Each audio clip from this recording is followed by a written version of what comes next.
ప్రజాపాలన మరో నెల రోజులు పొడిగించాలని బీజేపీ ఎమ్మెల్యే రాజాసింగ్ డిమాండ్ చేశారు. అప్లికేషన్ ఫామ్లో సరైన సమాచారం లేదని, దీనిపై అధికారులు తగిన ప్రచారం చేయాల్సిన అవసరం ఉందని ఆయన అన్నారు. దరఖాస్తులను మీ సేవా కేంద్రాల్లో అమ్ముకుంటున్నారని, కాంగ్రెస్ మరోసారి ప్రజలను మోసం చేస్తోందని ఆయన ఆరోపించారు.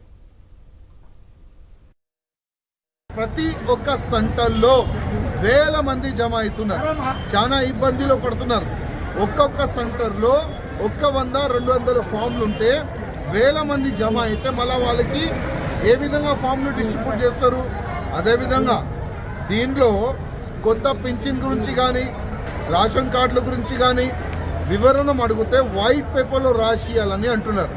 అంటే ఈ కొత్త గవర్నమెంట్, కాంగ్రెస్ గవర్నమెంట్ మళ్ళొక్కసారి ప్రజలకి మోసం చేస్తున్నారు. దీనికి ఇదే అర్థం. నేను ముఖ్యమంత్రి గారికి మరీ రిక్వెస్ట్ చేస్తున్నా, 8 డేస్లో ఈ పని అయ్యేది లేదు. కనీసం 1 నెల ఈ కార్యక్రమం పెట్టాలి. అదేవిధంగా ప్రతి ఒక్క సెంటర్లో 2 నుంచి 3 వేల ఫామ్లు పెట్టాలి. ఎవరైనా వస్తే వాళ్ళకి ఎక్స్ప్లెయిన్ చేసే ఒక 10 మంది ఆఫీసర్లు ఉండాలి. ఏ సెంటర్లో ఎవరు కూడా లేరు. ఆల్రెడీ చాలా ఇబ్బందులు పడుతున్నారు జనాలు. కొద్దిగా దీనిపైన దృష్టి పెట్టాలి.